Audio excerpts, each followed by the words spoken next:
This is the MHFi podcast with Carl Jensen and Doug Cunnington.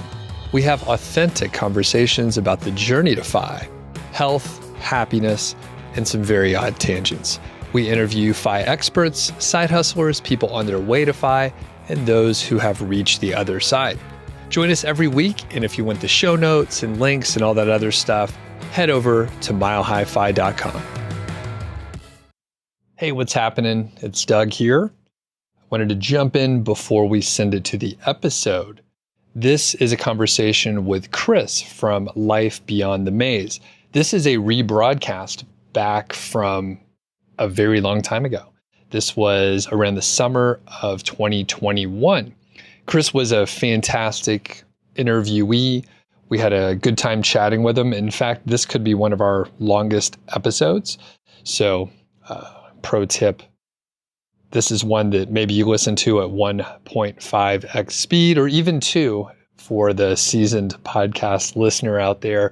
But basically, great conversation with Chris, and I hope that we'll get him back on again very soon.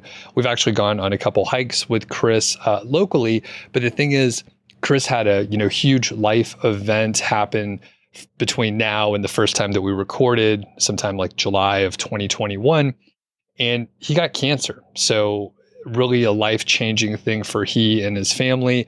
Lots of, things that we can learn from his experience when we hopefully get him back on again. So again, this is a rebroadcast. Carl is busy working on his house. So hopefully Carl will be able to join me again sometime soon to record episodes. However, in his place, we actually have a bit of an announcement. Our friend JD Roth is going to sit in with me for, I'm not sure how long, to be a co-host. And I'm super excited. JD and I spoke just a couple days ago just to see what his level of involvement was going to be and, what we could do for him and all that kind of stuff. And we had a great conversation. So good, we could have recorded our just sync up and publish it as an episode, but I'm pumped to start recording some with JD, and that'll be coming out in a few weeks or so. So really excited about that. Additionally, one other announcement: our good friends Alan and Donegan are holding an extraordinary event kind of situation. This one's online. So I'll put a link in the description and show notes so you can get over to it. And I'm gonna do a bad job reading out the details, but I just want to make sure you have what you need. So it's a 5-week extraordinary life course. And I'm reading this from the website here. It is 90 minutes per week, 5 weeks long, starting November 21st, and that will go through Monday, December 19th. And it's going to set you up for 2023. Now, the good part is Alan is going to, record a little read that we'll be able to play coming up in the future, so he can pump you up accordingly. But those are the sort of the raw pieces of information. It's going to be free. That's one thing that Alan and Katie really adhere to is, not charging for the information. So it's going to be free. It can be consumed live. That is the best way to do it. But if you do miss a session or you can't attend live, that's okay. There will be replays out there. So there's more information on the website, free to sign up. Alan and Katie are awesome. Highly recommend that you check it out.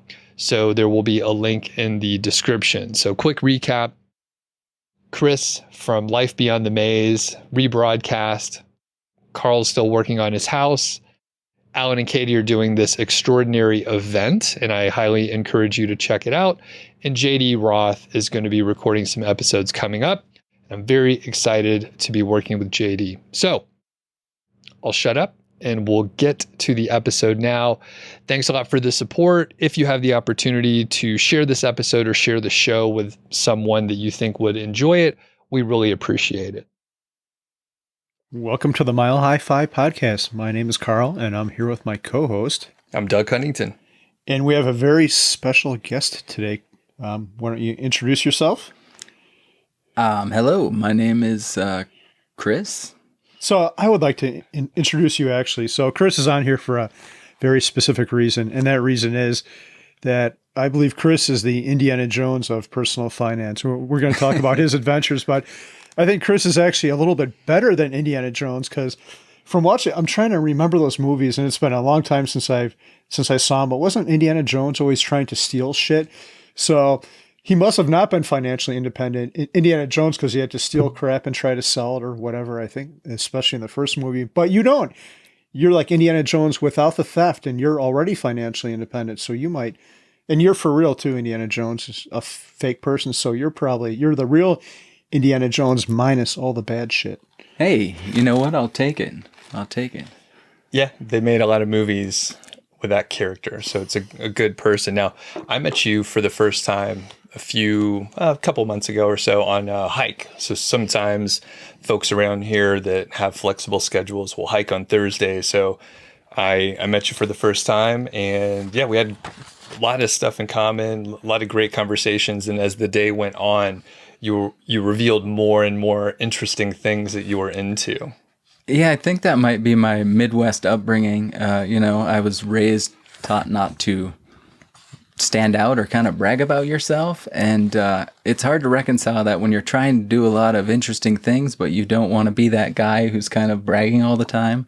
And so, yeah, maybe I'm a fan of the slow roll as I get to know people. I think that's a good move just in general, because if you walked up and started talking about all the cool stuff you were doing, it'd seem weird. So I think you did the right thing. Well, thank you. Thank you. Yeah. So I think our format for today, we'll talk about some of the crazy stuff you've done. It's a pretty amazing list of, I feel kind of, what's the word I'm looking for? The opposite of superior. I feel kind of, inferior. Inferior. That's it. Boy, this is what happens when you record early and you don't sleep well. Yeah, I feel inferior. So anyway, we're going to talk about some of the cool stuff you've done, and then we're going to talk about some of the reasons behind it, why you might do stuff like this, why it's not the goal in life. So let's get right into it. Chris, where do we start? Or Indiana Chris, what should we call you? Wow. Truthfully, Indiana Jones was one of my favorite movies growing up. And I've actually talked to my wife about this. Like, did the movies inform very young Chris's worldview? And so now that I have more time and space in my life to do a bunch of these things, I choose to do, some that are like that, or was it just a movie I loved? I don't know. Mm-hmm. But yeah, I can give a quick start. So yeah, where did this all start? I spent a career in startups. So I'm an engineer by background, and my wife and I were both in startups and running 10,000 miles an hour, working 80-hour weeks. And I was trying to raise a round of funding for the startup I was at, and this really successful sort of venture capitalist came in. He'd started and sold a bunch of companies. He'd invested in a bunch of others. Is worth probably somewhere close to $500 million. And he came in and he started talking to us, and he threw his keys on the counter, and he had like a Porsche key ring and like a Ferrari key ring, and like I really believe he wanted us to see those key rings. And then he started chatting with us, and he was talking about his vacation houses, and kind of, it wasn't like he was really getting joy out of his wealth, but he was talking about his wealth a lot. And then we were trying to pitch him our business and get this funding, and he kept coming back to this money thing, and he was talking about how once you have this much money, it complicates your relationships in life. And then at one point he paused and he said, "Remember this time. This is the happiest you'll ever be." And it was a big deal to me. Not right when he said it. I kind of glossed over it because I was thinking, money, money, money, we got to raise the round. But it was after this discussion, I went back to my desk and I was like, the happiest we'll ever be? Really? Because this is miserable. I mean, my wife and I were working these really long hours. I shouldn't say it was miserable. It had its own special kind of misery. And, my co-founders were... One of them was really struggling with emotional outbursts and kind of the stress of being there. And I was like, if this guy has everything, he's continued down this path that I am kind of on. Do I want that? Where will that end? And part of my running 1,000 miles an hour was to try to get ahead in life, and then at what point are you ahead, and what are you ahead of? And so it got me thinking about how I wanted to devote my time. And ultimately, after closing that round, just to keep this story short, I made the decision to leave that role, and kind of, the tagline of what has become a website that I run, Life Outside the Maze, came out. And that tagline was, I'm going to kind of stop working for other people to make money and start working for myself, kind of more focused on happiness and what that means. And so that was kind of the nexus of this transition. And I kind of also share it just to say, if we're going to get into like a bunch of crazy adventures and, bucket list items, that you understand a little bit about my background, that I come from a very work-centric and really busy schedule, and then have stepped back into this. And I think it just gives some insight into maybe that I'm not doing this as a vacation, but more as a very active endeavor. I see it as no less important, or I apply myself no less than I did before, just in different ways and spread out differently. So that's a little bit about that transition. I have one follow-up question. He said that is the happiest you would ever be. Was that because he was unhappy, so after that you would make more money, and that would lead to... So he was saying being rich would make you unhappy, so your current state, or was there some other reason behind that statement? Yeah, he really didn't seem happy. I think his complaints about money and how his life felt at that point were genuine. And so when he said it was the happiest you'll ever be, being in startups has its own kind of happiness. You're building something. It's really exciting. It's also super stressful. You don't sleep. Managing your stress is a really difficult thing. And yeah, so I took it to be genuine. Mm-hmm. And, just thinking, trying to put myself in his shoes and then your shoes at the time, he perhaps was thinking back like, oh, it was great when I was building something and I wasn't investing, and, he has like what he thought he wanted, and it's not what it ended up, or it ended up not being what he thought it was going to be. Yeah. Something like that. And then you can't blame the money at that point. You can't blame not accomplishing things. Then it's kind of like all on you, I guess. So it's all in his head. The money wasn't the problem. The success, building things, that wasn't the problem.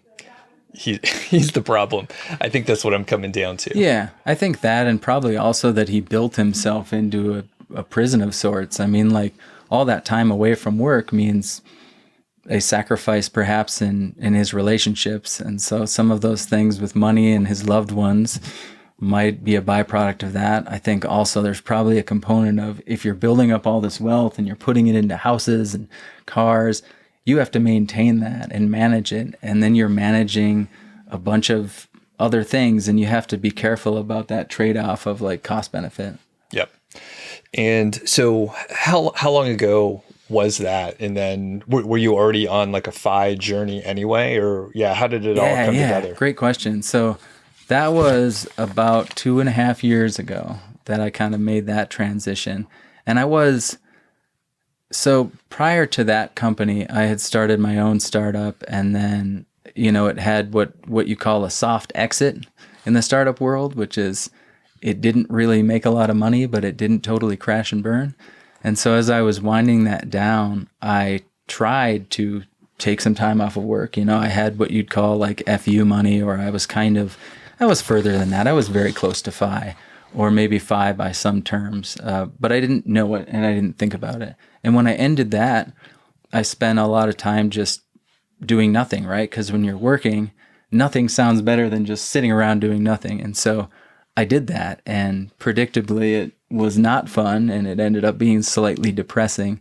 And so I jumped back into work. And now, after having this experience that I just described at the startup, I went into this next chapter a little differently. I said, look, if I'm going to step away from this and all the structure that a job gives you, I've got to replace it with something. And so I replaced it with kind of leaving that job. I had an idea of what my daily schedule is going to look like, what my routines are going to be. And I started, that included, I took up Muay Thai kickboxing right when I left the job. It's something I'd always wanted to do. And so I knew that would be like a routine I would repeat. I knew I would exercise, and that would be a routine I would repeat. I kind of used this sort of blog as part of that routine, more just to write and kind of get the ideas out, and that would be part of the routine. And so I had some structure there, right? And that was a piece of it. I also knew that I love doing new things. I'm a generally super curious person, and I like having fun. And so that's where kind of the list of adventures came from. I like variety. I like exploration, and I think we all have crazy, weird childhood dreams that we've always wanted to do. And what was stopping me, at that point? When I did leave that job, we were comfortably FI, and so what does that mean, and how do I change my decision making? And that was kind of like part of this list of adventures and how some of that started. And how long were you lazing around on the couch again? Oh yeah, so between the wind down of the startup of the next one, that's a good question. Geez, I want to say it was probably it's kind of not a clean break, because when you're winding it down, you keep saying like, is it really dead? Did I really try everything? There's a great piece of advice there actually that an old mentor gave me, and he said, you should give up your startup when you've answered all the questions and tried all the things, to know whether it could be successful. But if there are other things that you haven't, you really owe it to do those, right? Like that's how you know whether to abandon it. And so I kind of hemmed and hawed with that. So there wasn't a clean break, but I would guess it was around 6 months or so. Okay. Nice. And I'm curious, Carl, because you had, a time where you stopped working right away. What did you do right when you stopped working? I stopped working and I immediately started working on something else. I had a code project that I was working on with a friend, so I took zero downtime. The thought of being bored is absolutely terrifying to me. It's worse than death. Oh man. And that's maybe another topic for a whole other podcast, but I'm like, I want to put myself in situations where I can get bored, because I think you have to deal with your thoughts and everything else like that too, which that's a deeper problem, I think. But yeah, any thoughts on boredom? Either of you? I'm better adjusted now. I've learned to make myself, we had a conversation about this recently, like forced relaxation. So between this time and this time, I'm going to be away from technology. I can go for a walk. I can take a bike ride, but I am not going to be working, whatever you interpret work to be. Yeah, I like that. I would add, so a couple of thoughts on boredom are, one, I think when you're in the trenches or leading anything, whether it's a job or a really intense endeavor, it can be tough to have the perspective. And so stepping back and forcing yourself to not do anything and just think can sometimes give that insight and result in better decisions, better leadership. So I've used that. I also think, I don't know if boredom is the right way to phrase it, but taking time to stop and work on like meditation and mindfulness, it's something that I started at the end of that startup. Not surprisingly, when you're in a very high stress, high pressure environment, sometimes you got to get away and meditate for 10 minutes. But it's something I really did a lot more over the past 2.5 years or after I left the job.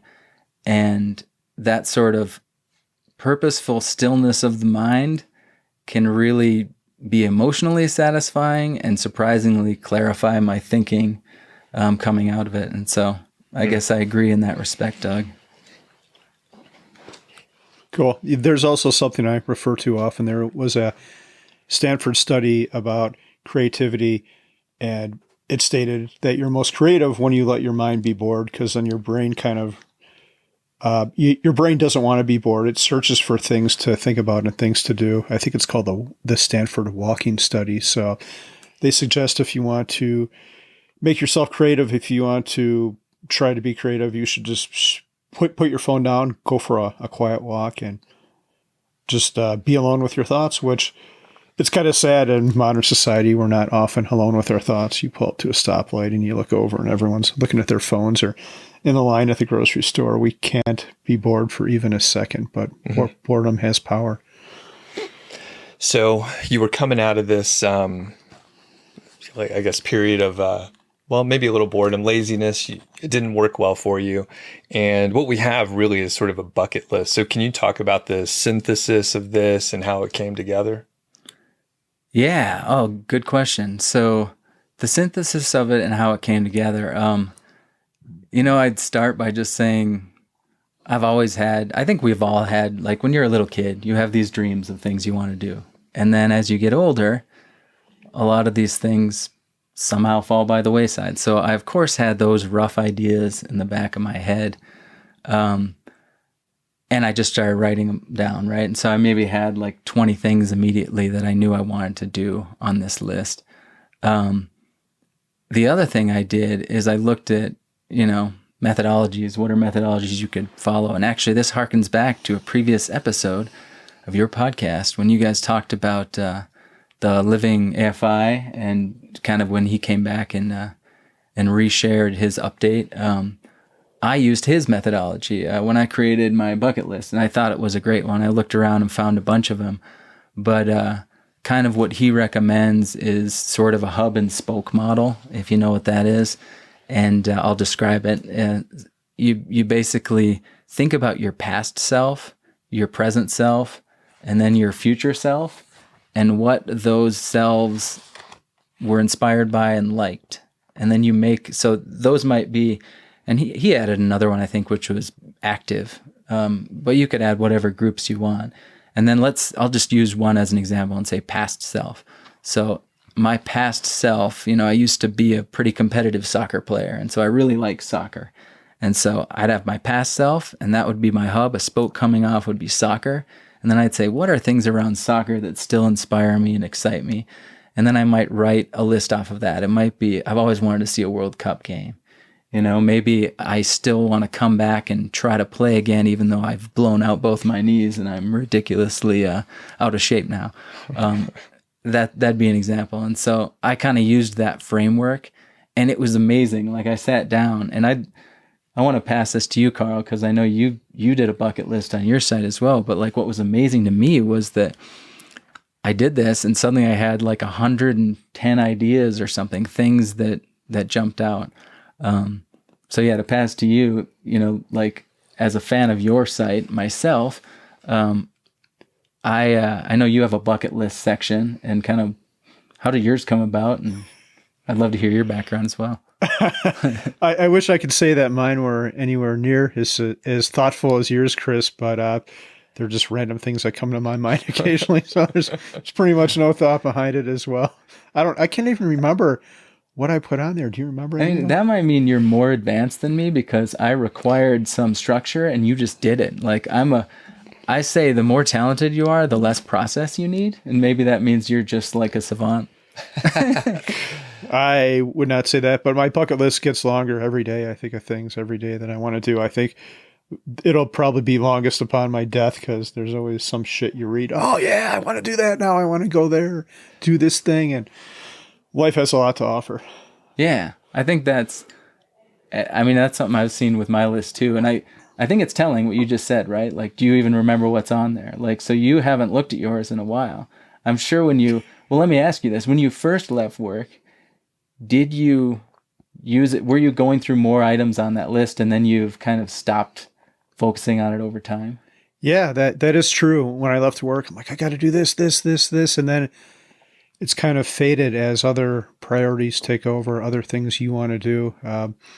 The shiny new thing might not be as shiny as you think it will be. And one of them is literal. I don't even, if I put this on the bucket list, but owning a fancy car, which sounds kind of ridiculous and stupid right now as I'm saying it, but that was one of the things I did. And then you get to that thing and you realize it's not what you wanted. There's a saying that I like that I don't remember where I read this, but it said the pursuit of the object is usually more fun than the actual like attainment of the object or ownership of the object. And I think that's true for a lot of things. And I think that's what life is about. It's more about the journey than the destination part of it. And maybe just figuring these things out. That's the fun part. And actually doing them, that's kind of cool. But I think I'm getting a little bit ahead of ourselves. I'm curious to hear what your thoughts on there, since you actually have crossed off many of your items, and I don't think I have.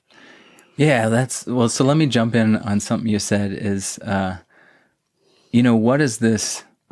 What is the real value of a bucket list, right? Because what you said is it's really about the journey, and I totally agree with that. The doing of these things is really just an excuse to have an experience. And I guess I'll even add to that, as I've gone through these, I thought I was having experiences. Really, I was building relationships. And so like I did, an archaeology dig in Wyoming, which we might talk about a little bit. And I thought, hey, this will be really cool. The experience of just being out there and learning about it and doing it. But now I keep in touch with, the head archaeologist and the museum director and email a little bit. And that's just fun to kind of see what's going on. And these things keep going. You think you're going to do one and then that'll be it. You'll go on to the next. Instead, I know all these people and they're still around and in your life. And so, I think that's a piece of it. I think also, like you said, when I left work, I naively thought, I'm going to do everything. I'm going to just tackle this list. And this will be like the meaning in my life for a while anyway, until I get bored with it. It turns out it's not ever really the meaning. The meaning is stuff bigger, like your loved ones, like, focusing on your mental health. And I mentioned positivity and optimism. Those are big forces in my own life. Things like that really govern your day-to-day feeling of contentment and happiness. This is more like sprinkling in variety and giving yourself a reason to have experiences and create memories. And so, I agree in that respect. And I will say that as I've gone through this over time, I've focused less on the list and more I'll look at the list occasionally to be inspired, or I'll look back and say, hey, I kind of did this one, or I should take this one off because it's not important to me anymore, and maybe add this one on because it's on my mind. And then it just becomes a tool for reflection and thinking about what's next. And one thing I noticed, I'm looking at the list here, almost all of these, I think, they're not an object, right? They're not a thing like, hey, get a car, get a new guitar, or something like that.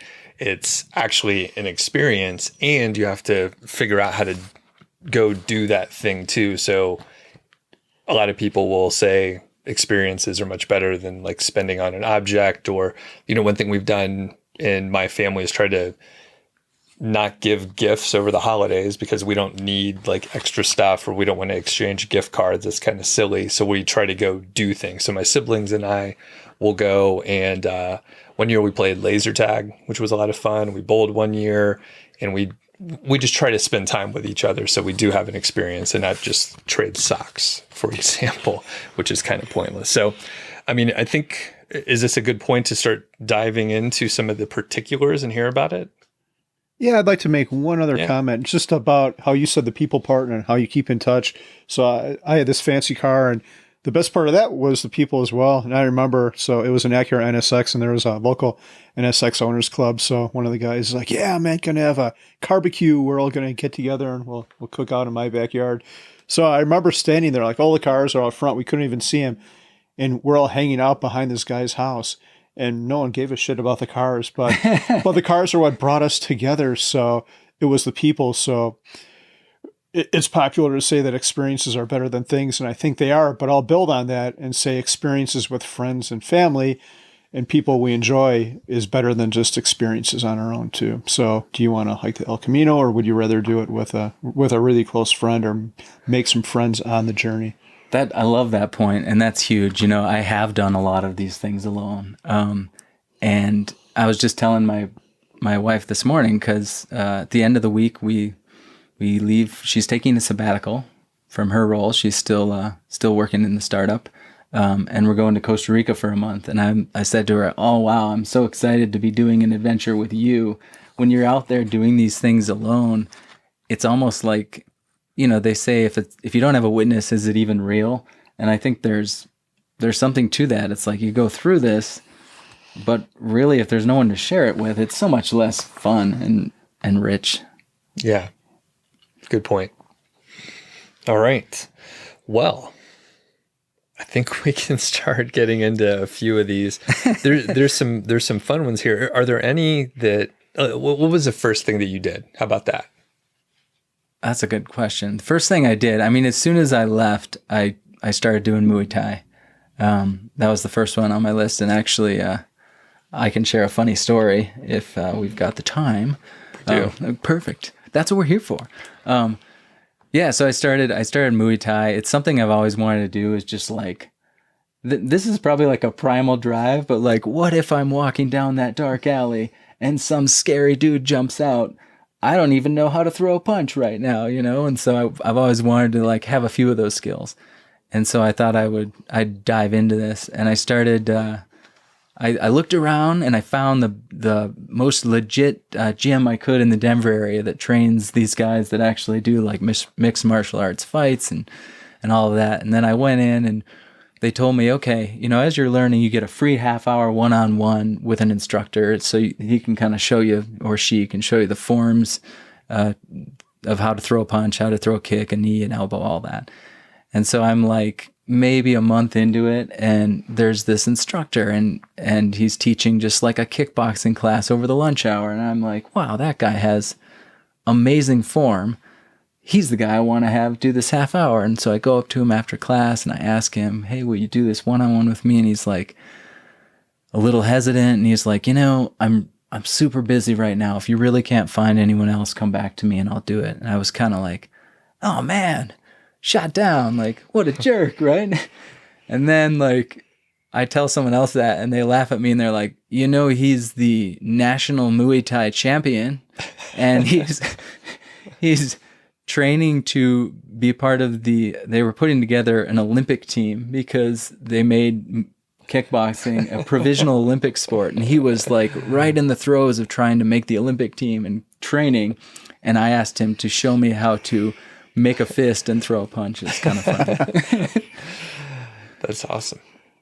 But yeah, so that one, that was the first one I did. And I still, COVID kind of put a hold on it because you can't be grappling with a bunch of sweaty dudes when there's a pandemic going on.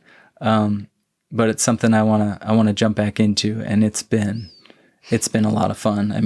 The fitness of it, the confidence, and learning how to do this stuff has been a lot of fun. Amazing. And did you have any like martial arts background before that at all? I guess I did. Like many kids that grew up through the 80s and 90s. I saw Chuck Norris and the Karate Kid and all that. And so there was a time when I was a little kid that I took karate, and I think I made it up to a green belt or a purple belt. Okay. Maybe I was taking my purple belt test when I quit. Okay. Well, and tangent, did you watch Cobra Kai? I did. I have a soft spot for like cheesy 80s plot lines, and that one really harkens back to that. So yeah, I did. It was pretty good. Carl, did you watch it, or did you watch Karate Kid originally? Or? I was a Karate Kid fan, but I have never seen that show. It's really fucking funny. It's worth checking out. Like, I think it's better written than the original movies, I think. Okay. And it has like Ralph Macchio and what's his name? Billy Zabka. Is that his name? I just think of him as Johnny, right? Johnny, yeah. So it's worth checking out. Very funny, and it's on Netflix. Not sponsored. Do they resurrect that weird thing they had at the end of the first Karate Kid where he's doing the this move is not defensible or whatever? Yeah, the crane technique. Yeah, the crane. That's it. Yeah.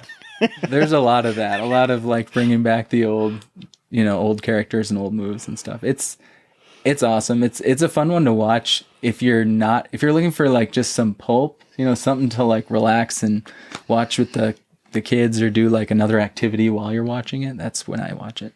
Okay. There is our media pick. All right. And then the archeological dig. It's a lot of syllables for this early in the morning. So how did that come about? Yeah, again, maybe this comes back to the Indiana Jones as a kid thing, but I've always, I know Carl's big into dinosaurs, right? And so you obviously think something about this. I've always been into the past and history and this idea of like, what do we not know? What mysteries are still undiscovered out there? And so discovering something archeological was something I always wanted to do. As a kid, I had 3 dream careers that I had written down, and one of them was I'm going to be an archaeologist when I grow up, and the other was I'm going to be a professional chef, and then the third was I'm going to be a scuba diver who looks for sunken treasure.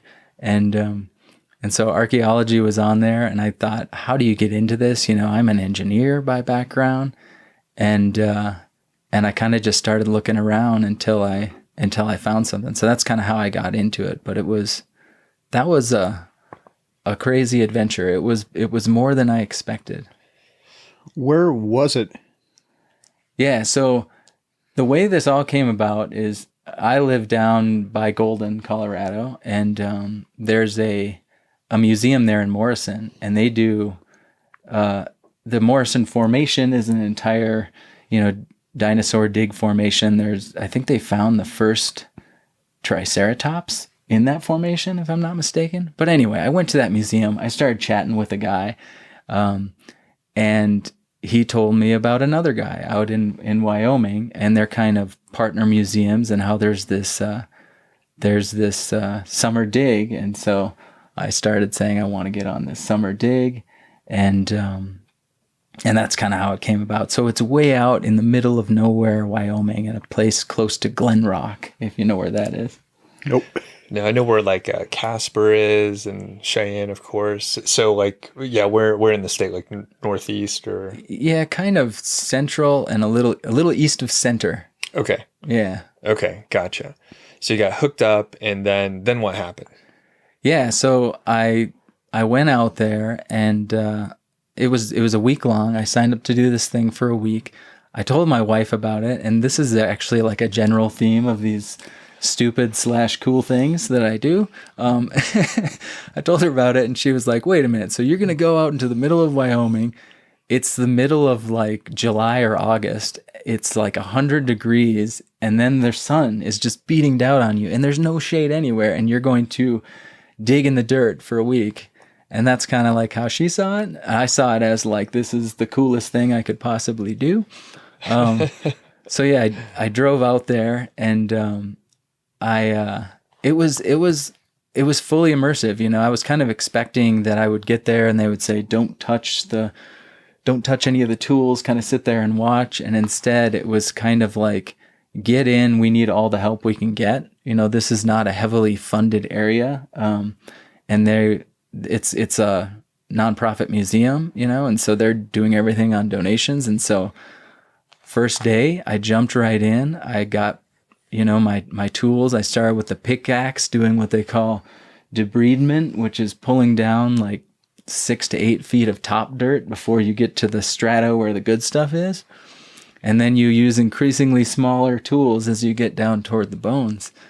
And so yeah, jumped right in and started doing it. And I don't know if it was the second or third day I was there, suddenly this newspaper reporter shows up, and I'm like, what's going on here? Like I knew a little bit because Sean, who leads the effort there, he told me that there, we started to uncover some bones, and they had already uncovered a few, but after we had uncovered more, it turned out this may be the most complete pterosaur skeleton ever found. And as he had uncovered, he called the media over to kind of draw attention, maybe get some more donations and financial backing for this. So suddenly there's this newspaper reporter there, and I'm like an archaeologist for 2 days. And there was a really funny sort of like benefit to that is all these other people who were really into it, the reporter would talk to them and they're like, yes, so if you see the shift of the plane and the strata exposed from the Jurassic period, it's very technical. And the newspaper reporter wants like average guy on the street comments for the readers. And so this article comes out and it's like featuring me for some reason, And so like I'm pretty prominent in this article and I totally don't deserve it. And then maybe on the second or third day, my pick hit something and I found a rib of this Torosaurus and got to uncover it and got to cast bones and preserve them and map the site with a compass and everything. And it was just like, it was one of those that was more than you'd expect, Wow. That's crazy. What did you have like a prominent quote that was like silly? You're like, oh my God, I found a bone. They just handed me a shovel or something. Oh man, I know I did, but I'm drawing a blank on what they were. That's great. I think Sean said, I think the reporter was actually talking to us and Sean said, and this very well it's likely to be the most complete Torosaurus skeleton ever found. And I was like, really? And that made the article, like that quote. And then I had a huge blister on my hand, and that was in the article too. It was like, like standing there dripping in sweat in the 110-degree heat with a giant $50 sized blister on his hand. He's all smiles and laughs, like that was the profile. That's fantastic. Since the other folks were experts, they dedicated their lives and so many hours of research, and you just roll up from Denver. You're like, hey guys. It's not fair, right? Sometimes it's not fair. And they are hit and miss, right? Like some of these you think you're going to love and then don't. And others like this turn out better than you expected. So, do you think there's archaeologists who read this story that have been digging for like 2 decades that haven't found shit, and then this guy shows up and after 2 days finds this incredible thing, like cursing you, like, ah! I don't know. I mean, it's a good question. And what motivates someone to do this over a career? Is it notoriety? Is it curiosity? Is it the academia of it? Like, that's a good question. I don't think anyone was that jealous, but it was certainly a thrill. It was really funny. And did you do any other digging, or was it just a week-long Yeah, deal? so I just did that week, and then, that's the thing, right? As I thought this would be something I'd only do once, I do kind of find myself wanting to go back.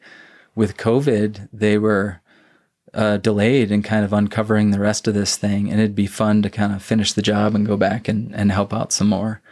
And so, I could see myself returning.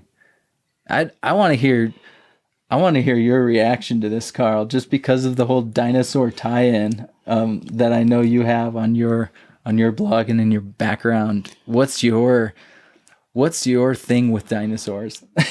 Yeah, I think that's pretty cool. Well, before I answer that, I have a very short story about dinosaurs in Wyoming. I actually have some relatives up there, and they're like, hey, we got you this dinosaur artifact for Christmas for my birthday or something like that. I'm like, oh, cool. I can't wait to see what it is. So they give me this little chunk of something, and they're like, do you know what this is? I'm like, nope. Like, it's coprolite. Do you know what that is? I'm like, nope. Like, it is dinosaur shit. I'm like, thanks. And I know how you feel about me, but so I have a piece of dinosaur shit in my house. But yeah, Nice. I don't know. Dinosaurs are more of a math and physics type of science person, but I really like the Dinobots, the Transformers, and I still have them, by the way. I've got 3 of the original. I think there were 5 Dinobots, and I had this little dinosaur toy as a kid, and it kind of became a thing in our life where we would take it around to, and we still do this, we take it around on vacation and take pictures of it. As a matter of fact, the post on my blog right now are the dinosaurs at a car museum. So people, the general public must think I'm insane because here I am in front of this Lamborghini Countach, and I've got these I'm trying to pose little plastic dinosaurs and get a picture of them in front of this Lamborghini. But I am kind of jealous of you. If you go back there, maybe I'll go up there for the week too and help them out too. That sounds pretty awesome. It probably gets pretty tedious at the end or more detailed because at that point you're using like toothbrushes and little picks, right? You don't want to. The bones are very fragile once you get to them, right? Yeah, and I'll actually come clean on something on that point.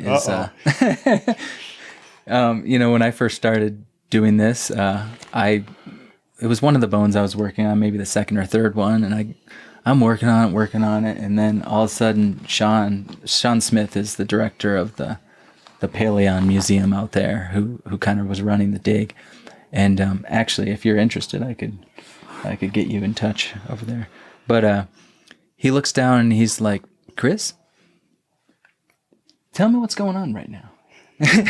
Very calmly, because he's the most patient man, right? And I look down and I'm like, well, I'm trying to uncover this bone. And he's like, and what do you see? And I'm like, well, I see, and I look down and I'm suddenly seeing the inside of the bone. And I'm like, oh yeah, I'm not supposed to be seeing that. And I had just started to hack away at the side of the bone. And so he very, very calmly redirected me, and I didn't make that mistake again. But that's how you learn, right? And this stuff is taking one dinosaur skeleton out of the ground can take 10 years. And so this is something I didn't know. You go to a museum, you see one sitting there, and you're like, that's cool. Let's go see the next exhibit. And that took 10 years of an entire team to pull it out, cast it, preserve everything, reconstruct it, and then set it. And that's wild to me. Wow. Yeah, that's insane. There's a great museum, Museum of the Rockies up in Bozeman. Have you been to that one? Yeah, yeah. Yeah, great museum, and just understanding how long it takes to get a skeleton out. Because like you said, you just walk through, you're like, oh, whatever, no big deal. And one thing I just want to confirm, you said there's about 6 to 8 feet of like just topsoil, sand, whatever, before you get to any of the interesting stuff. Well, yeah, at this particular site, and I'm no authority on this subject. Like you, Carl, I find this stuff fascinating. Dinosaurs were around for something like 145 million years on the Earth. We've been here too. That's kind of cool. But I don't know all the technical stuff. But to answer your question, this site, there was that much over the top, but it depends how the rock tilts up. And so everywhere you're finding dinosaurs is really just a spot where there's been some geologic activity and there's been a tilt up in the strata, and you can kind of get at the stuff that's down there easier. In this case, it was 8 feet down, but sometimes it's right on the surface. Sometimes it's deeper. Gotcha. And then you are the expert here, so I'll just ask and see if you know. So I was in the newspaper as a professional. The big quote is, really? Wow. So yeah. That said, there are like fossils everywhere, all over the world, all over the place, but usually it's nowhere close to the surface because there's not the geologic activity that you described, right? Yeah, exactly. Okay. And anywhere where there were conditions present for fossilization, you can get it, but it's always usually buried. And that's like water and minerals and things lead to fossilization, which actually is another funny, when you don't know anything, you can ask a lot of dumb questions. So like while I was on this dig, Sean was talking about that, and I asked him, I'm like, wait a minute, so you're telling me there could have been like a Tyrannosaurus Rex that's like 10 times as big as the ones we found, but it hated water, and so none of those skeletons were ever fossilized? And he's like, I guess. Sounds like an idea for a movie. Oh wait, they already did that. Godzilla. All right. And anything else with the dig or dinosaurs or archaeology that you want to tell us about? I mean, you'd mentioned how you got the piece of dinosaur crap. One of the things that was cool from this dig is we were casting all these bones and pulling them out of the ground, and the rib that I found, I was like, wow, this was my discovery, and no one had found anything in that area yet. And then I kind of poked down, and then we found a whole bunch of bones, and so it was really cool. And after we kind of casted it and pulled it up, I looked down and I asked Sean, like, so a fossil is really just a record of anything from the past. And so because the rib was pressed into the rock there, I could see the whole surface of the bone imprint left in the rock. And I said, what happens to this? And he's like, nothing. And I asked him if I could just chunk it out and take it with me. And so at home I have, the fossilized imprint of the rib I found, which is now in that museum. And it's just kind of a cool memento. Like, it's not like it's one of those things that when you see it, going into this whole like pursue a bunch of adventures, I thought that it would be an exercise in doing what you thought you wanted to find out it really doesn't matter that much, and then you can concentrate on living your life. And often that's true, but it also brings a lot of joy. You know, you mentioned like experiences versus things. And now like every time I walk by and I see that little thing, it's more about, it's like a reminder of the experience. And it does like bring a smile to my face every time I walk into my office and I see it there. It's kind of cool. That's very cool. Nice. All right. One of the other big things, another Indiana Jones type situations. I love this Indiana Jones theme. Let's go with it. Dr. Jones.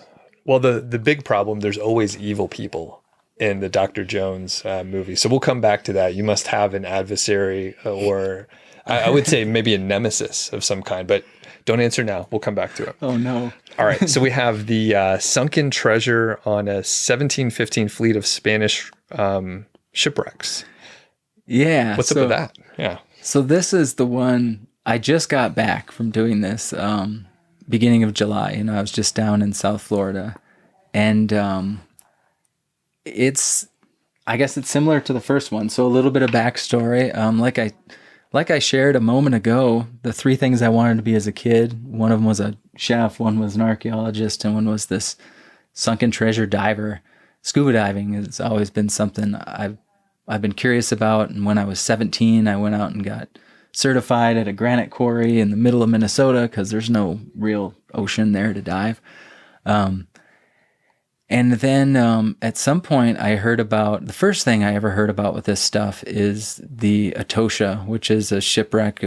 They found the main hull in the 80s, and it was like $400 million worth of gold and silver and jewels. And as a kid, you know, that made my jaw drop, just the dollar amount. And then the idea that there are these old shipwrecks along the U.S. coast. And so it turns out there's over 1,000 shipwrecks kind of along South Florida and down along the Keys. And a lot of them are Spanish, and a lot of them are from the 1700s, when they would send over ships to kind of fund the Spanish Empire. You know, that's how they would bring back gold from the Americas. And then hurricanes would come, and every once in a while, a fleet of these ships would get dashed against the rocks, and then you got all these wrecks. And so there's a lot of them were recovered. You know, in the 60s, there was kind of like a heyday of recovering these, and just like tradesmen, plumbers, and carpenters would go out and find these black discs on the beach and started polishing them up. And they're like, wait a minute, these are silver coins. And then they would find a shipwreck offshore, and so kind of fast forward to today and kind of what got me into this. It's something I've always wanted to do, was dive one of these old shipwrecks. And a lot of them are secret, you know, because people are still working the sites. And then a lot of them are protected national sanctuaries. And so what I just got back from was diving the 1733 fleet. Actually saw a ship called El Infante, which is from 1733. It's on the bottom, and the hull is still there. And so I actually swam kind of through the cross timbers of the ship, and it was like, again, another moment, a lot like dripping in the sun in Wyoming, being down there, you know, 25, 30 feet down and swimming through this hull. It brought this giant smile to my face. Like when you think of that, this was, you know, 300 years ago, and all these ships went down. It was really exciting. And then I also, we went to a site where there was a cannon that had fallen off of one of these ships. It was on the bottom, and a coral reef had encrusted around it, and got to dive around this cannon with a bunch of crazy characters who are modern day treasure hunters. And I guess, I mean, I could get into how I met these guys and all of that, but that's another topic. that dive, that first dive, kind of seeing all this stuff was my dive test. You know, can Chris really dive? Can he be part of the salvage operation? And I passed that test. And so then we went out and I was able to actually dive on the 1715 wreck, which you can get a permit from the state and work for sunken treasure. And so got to go out and dive with some of these very experienced sort of treasure hunters and go down and do that. And it was just a huge thrill to be there and kind of like go through all that.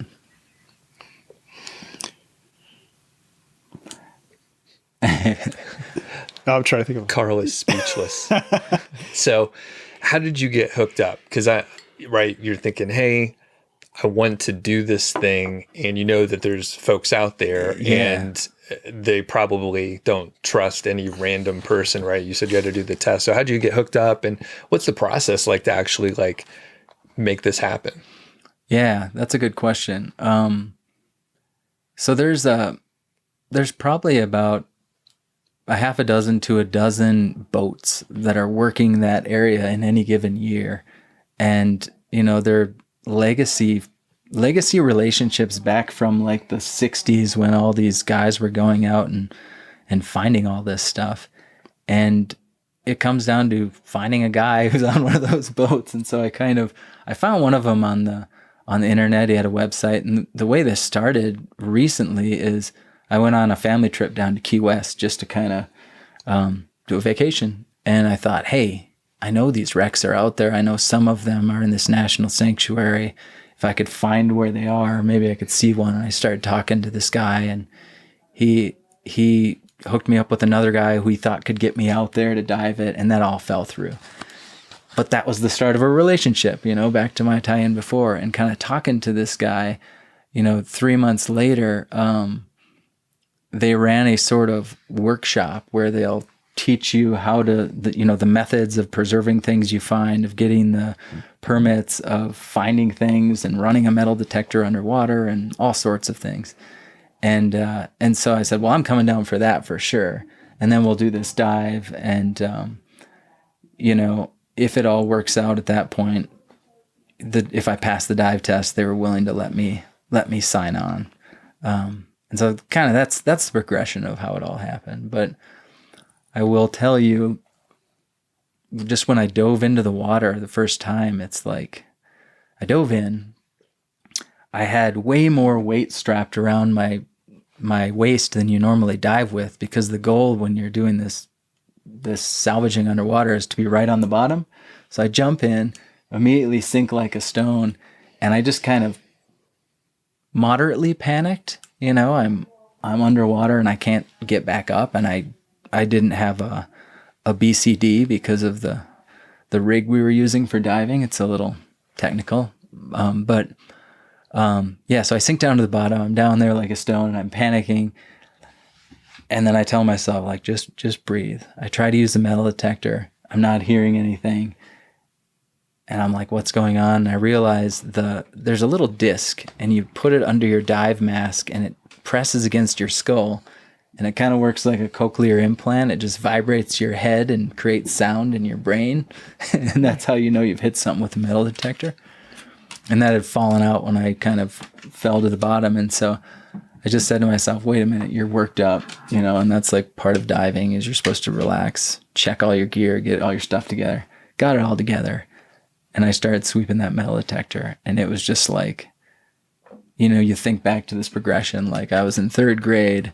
I would draw these pictures of myself like underwater diving with sharks in a treasure chest. And now here I am, how many years later, actually doing it, and doing it on a boat that, is storied. It's a boat that found millions of dollars of Spanish treasure, including something they call the Queen's Jewels, which was kind of like some jewelry from the 1715 fleet. So it was one of those really thrilling moments, and probably like the dinosaur imprint, I'll be able to look back and it'll bring a smile to my face kind of in the day to day. So it was really cool. Cool. What percentage of these wrecks have been found? Do they have any idea how many sank in the first place, and are they all mapped out? Is it secret where some of them are? You said this is kind of like a closed community, and I'm laughing, thinking, do you have a plan here, Carl? Are you going down there with a raft and a snorkel? We'll talk about that after the recording. No, so when they went down, the Spanish sent salvage operations, because there were in the case of the 1715 fleet, I want to say there was maybe over $1 billion on that one. So they send these salvage operations, but they didn't have any dive equipment back then. And so it'd be like some poor schmuck that would they'd poke him and say, get down there. And then he would dive as deep as he could. And they could only get a little bit of it. And then as technology got better, you think back to like the 50s and the 60s when these guys started. And really it was like, a couple of things happened. One, scuba diving was invented, and started to become available. And two, these mine sweeping devices, metal detectors from World War II came back in the 50s. So you've got metal detectors and you got diving equipment. And boom, people start finding these things. And so then there was another whole salvage boom. And so kind of originally they probably recovered, depending on the fleet, I think the 1715 fleet, they recovered most of it. The 1733, I can't remember exactly, maybe about half of it, somewhere in there. Today, how much is out there? It's a question, right? You ask like some old maniac treasure hunter sitting in the pub at the local marina, and he's going to be like, "Yar, there's billions of dollars of treasure." You ask the official manifests, and there's far less. But the funny thing is that these ships always carried loads of contraband. And so they might have 300 million on the manifest, but they might have another 150 million that doesn't have the tax stamp on it. And that's going to be used for bribes and paying people along the way to get back. Interesting. So, go ahead. Sorry. So there's a fair amount out there. Estimates range that, there's over $1 billion of literal Spanish gold, silver, and gems just scattered along those reefs still today. Wow. And what happens to the treasure that's found and recovered or whatever? Yeah. So you're getting to the giant downer of this story in a way for me is like, I did this whole dive, right? And I was like, yes. And when that metal detector finally went off and it beeped, it was like, oh my God, what am I going to pull up from down here? And what I pulled up was what they call these EOs, or encrusted objects. And so it's, over 300 years old, it's metal. And so it starts to oxidize unless it's gold, which still remains perfectly pristine when you pick it up. So I started pulling all these EOs out, and that was the treasure. So I found, I think, something like seven or eight of these EOs, and they are either a nail, a musket ball, maybe a piece of jewelry with emeralds and silver, like who knows, until it goes to the lab. And that's the answer to your question, is all of these things go to a lab where they are treated in these tanks. They use an electrolysis or electrical process to kind of treat the minerals and metals and restore them and get them out of all the gunk. And that will happen sometime toward the end of this hunting season. And then I'll know if I actually found treasure or just some rusty nail from the side of the ship. That's cool. You found something though, because I imagine you might not, just going down and yeah, there's a lot of dead time, I guess. Well, and a lot of it, is all a credit to the crew that I was out there with. One of the guys I had the pleasure of diving with is named Carl Fismer. He's in his 80s. He's a legendary treasure hunter. I mentioned the Etosha and how they found hundreds of millions of dollars of treasure, and he was a part of that. He's found many other wrecks around the world. He's in his 80s. He's had 5 cancers. He's still kicking. He's still out there hunting for treasure and diving. And so it was a real thrill to be able to meet those guys and kind of learn from them as a total newbie again. And that's probably why we found what we did, which was fun. Cool. Do you have any dives coming up or? Yeah. So this is another weird thing about, all of these little adventures you do have their barriers, right? Things you gotta, whether it's like a relationship barrier or a permit barrier or the money or the time, they all have barriers. And in this case, and this is a long-winded answer to your question, in order to dive one of these sites, you can't just be some tourist. They don't want people going out there and, someone pays to dive a site and then they disturb something and it can't be preserved. And so you have to be officially part of the salvage partnership. And so for me to do this, I am officially a 1% partner in the salvage operation for the season. And what that gives me is 1% of, whatever we have after the state takes they take like 20% of the most historically significant stuff, of which there's not much left. That's another whole story. And then we split up the rest. And the other part of it is that as a partner, I can go back and dive whenever there's space on the boat. And so I hope to return again before the end of this season, which is sometime around September is when the season ends and the seas get too rough to do this sort of stuff. Okay. Wow, that's pretty cool. And just to tie it back to another 80s movie, apparently you're taking all your prompts. Goonies, right? So Yeah, Goonies is that movie. All right.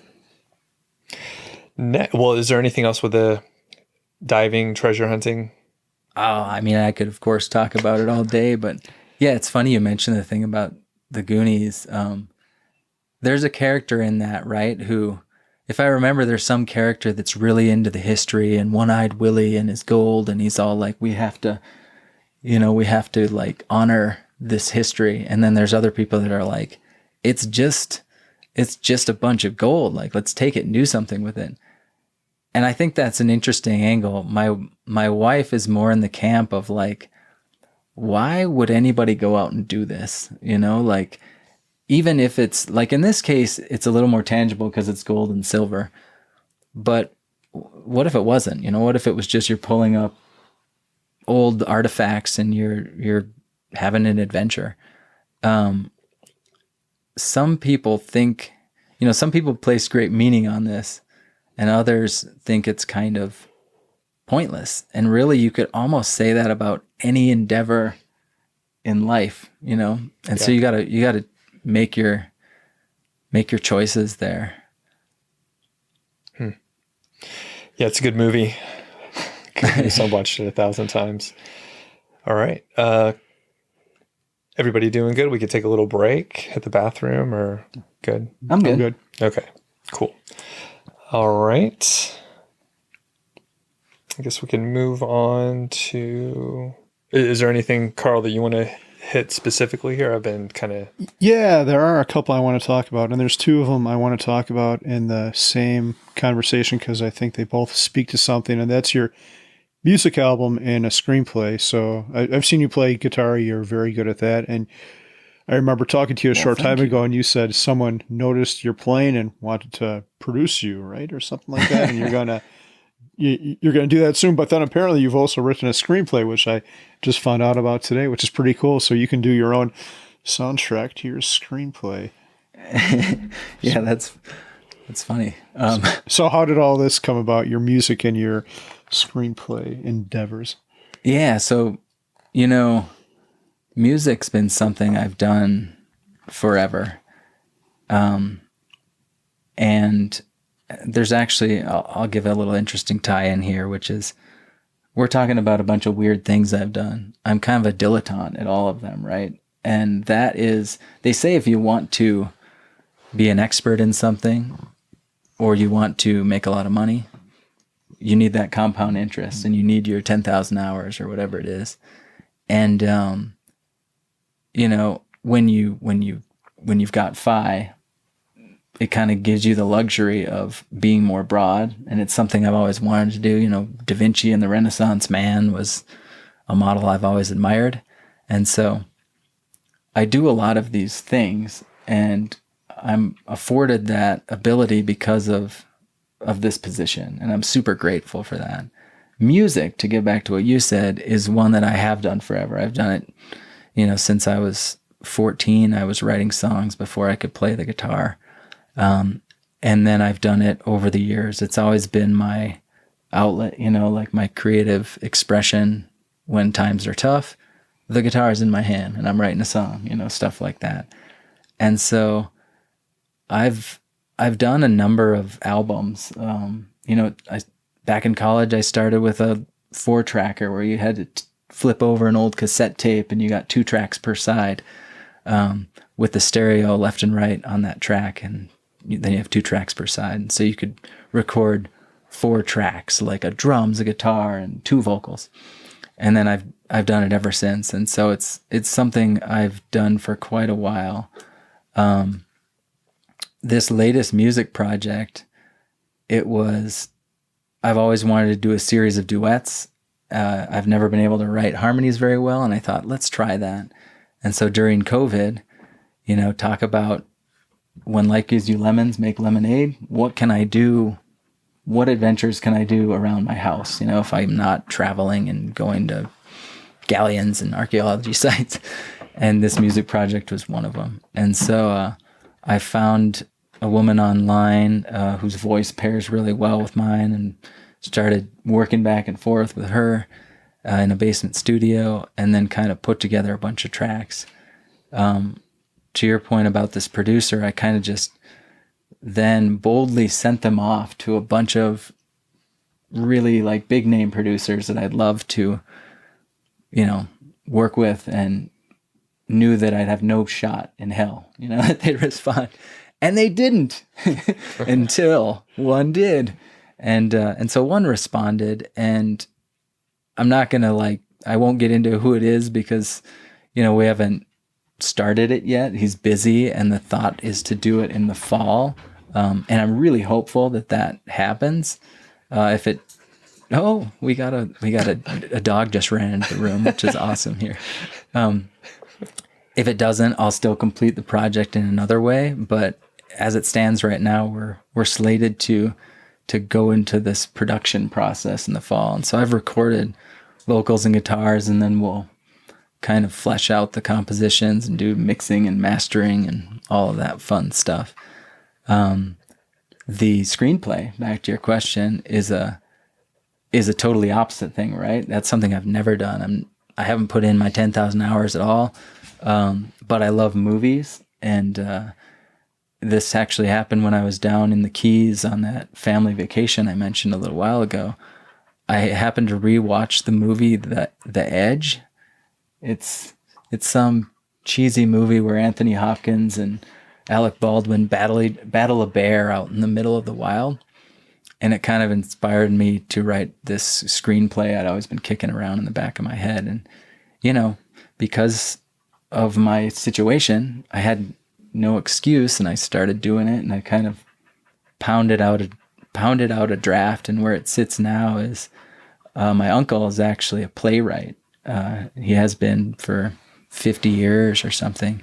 And I sent it to him, and he's given me some feedback on it. And so, you know, that one's kind of an adventure in learning, whereas the music piece is more like, I would say I've put in my maybe more than 10,000 hours, maybe like 50,000 hours, and I'm working on something I hope is really impactful there. Nice. And you mentioned like a basement studio. Is that something that you had put together, or you kind of had some things around anyway? Or yeah. I put together a little basement studio. I finished off we had an unfinished basement, and we finished it off and kind of did some of it ourselves and hired someone to do some of it. And when I did that, I said, now is the time I get my studio. And so I got my little side room with a studio. I built it out. It's a pretty basic studio, but it runs Pro Tools and gets the job done. And then as I wife compromised. She got her yoga room and exercise room, which is also a spare bedroom. So she gets a little bit cheated on that front. That's cool. Very awesome. And with you're writing the screenplay, like how long is it? Can you tell us anything about it? Just general thesis or plot line? Oh, like, yeah. tagline? So, yeah, that's an interesting one. So it's kind of a coming of age story about a young guy who grew up in rural Canada. Much of Canada is totally unpopulated. You look at a population map of Canada and the people are all along the border. And then you have this giant area of Canada with no one there. And there's this area of Canada called the Canadian Shield, and you could walk into it and not see another person for days, miles and miles, maybe 50 miles, 100 miles, who knows. And that always fascinated me going up there. And so I was kind of inspired by the place and the town and the sort of rural customs and people, and then put together this screenplay. It's a coming of age story about a guy who left that town, always hated it, and then his father is killed by a bear. And part of the local tradition is that this is actually true. Once a bear kills a human, it sees humans as food, and it's a danger, and so it has to be killed. And they found this out, I think it was back in the 60s or something. They let a bear go. I think it was in Yellowstone, because they thought it was just protecting its cub, and within a week it killed another human. So they had to put that bear down, unfortunately. And so anyway, in my cheesy movie, the guy goes back for the funeral, and he goes back because he's going to get the inheritance, and that kind of is his carrot to get him back. But then he's sucked into whether or not he's going to go out and hunt this bear and take care of it. And that's kind of the plot line. And then he discovers something about himself as he goes out into the woods. Nice. Yeah, that's pretty cool. Can I have like a minor part in it? Like I'll just be the guy standing in front of the general store that you see for like 1 second when the camera pans through the town. That would be awesome. I'd appreciate that. Yeah. Doug's more handsome than me. Doug could play the leading man, maybe. I'll be the second victim or something like that of the bear. That's the one of the things about writing a screenplay is, if you write a story, it's done, right? You can show it to people. You write a screenplay, it's going to cost like millions of dollars to even make a B-rate picture. And so it kind of puts your dream a little further away. I don't know where this one will go, but it's been a lot of fun just kind of like writing it and getting it out. It's something that it's a story I've been thinking about for years and years. So it's fun to have time to do something like that too. Yeah, that's pretty cool. I don't know if this helps at all, but a producer friend of ours is coming through town next week. I think we're going to have dinner with him on Tuesday. So he was more into TV shows than movies, but I think he's producing a Broadway musical right now. Maybe he could help you out with a musical version of this. Hey, maybe that's how they come together. That's where this was going. I've got the music thing. I've got this. We turn it into a musical. Could be like Hamilton in Canada. I hear some ominous bear music, some minor chords, sad chords. I have a question, not on any of these things, but you're a very eclectic person who's done a lot of interesting, very different things. What do your parents do? Do you think this is a nature versus nurture question? Was it how they brought you up, or were you born this way? And a corollary to that is if you have siblings and if they're similar to you in that they do all this crazy shit. That's a really good question. My mom, she's in her mid to late 70s now, and she's one of the most enduringly curious people I know. She took up poetry, I think 2 years ago, and she is part of a writing group and does that. But that's a recent thing. Growing up, she didn't do a lot of crazy adventures or a lot of stuff. She was more, she stayed at home and helped raise us. But I think she's always been a curious person, so that's probably a component of it.